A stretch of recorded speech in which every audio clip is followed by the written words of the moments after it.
Alright. What's up, guys? Did you miss us? I know you did. Alright, guys, leave a like, subscribe, and we're gonna go right into this. The first thing we're gonna talk about, the Hertz Bankruptcy. Hertz is hurt. Hertz is filing for Chapter 11 bankruptcy.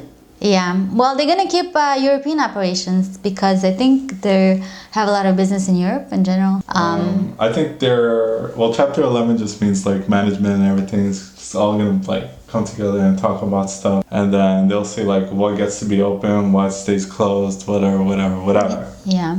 So basically the real reason why this is happening is Hertz has been losing money forever. Yeah. And it's thanks to Uber. Yeah, I think it's like the future of the rental cars in general is going to be maybe less with the Uber and everything else. Yeah. And the coronavirus, nobody's going to be traveling for a while.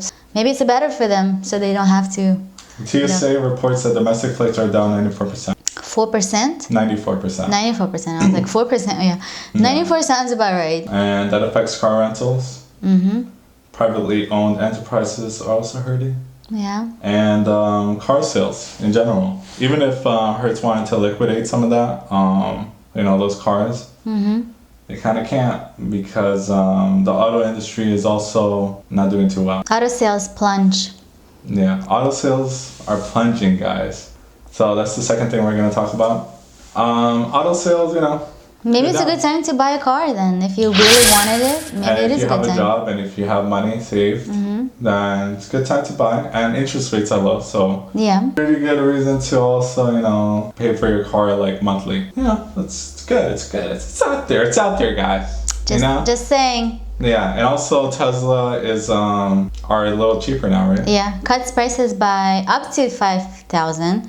So the cheapest model of Tesla you can buy now is $36,000, which is $36,200, which is not with standard configuration, which is not too bad, I think. So. Yeah, it's pretty affordable. So what is this? A Model what? What model is it? Tesla S3. Yeah, don't quote me on this. Yeah. Maybe. All right. Don't at me. So just like that, I'm a little closer to getting my Tesla. If anything, maybe it's a good time to buy it right now. You know what I'm saying? Yeah. All right. So we're gonna talk about SpaceX next. Speaking of like my boy Musk, the first mission kind of failed a little bit because of the weather. Yeah, you know what? I was watching a live stream and I heard them being like, if this cloud doesn't move soon, then looks like we can't do it. Well, I think that's a good call, regardless of if they deem it dangerous or whatever. I feel like everybody was like so excited. I know. Yeah. I think second time around they'll be less excited. Yeah, they're like, all right, maybe there'll be some excitement. They even showed the Air Force One where the president was coming. I saw that too. Yeah. Anyways. Moving on to the president. Alright, so speaking of the president, this guy wants to, did an executive order to stop Twitter from doing their autocorrections, but not autocorrection. The fact-checking, yeah. I mean, fact-checking is a job, did you know? I didn't know, for example, that there was a job. It used to be these big medias used to have fact-checkers and used to check on it. I think we need it in this time and age. Definitely need fact-checking. Yeah, but the thing is, it's pricing. You gotta pay people to do that. It's the truth, though. Yeah, it is good. But I think as media try to stay away from stuff like that, I think new emerging media will try to find facts, fact checkers and stuff. So, could be something, could be nothing. Could be nothing. Everything. But what do you think? Do you think Twitter should have these fact checking?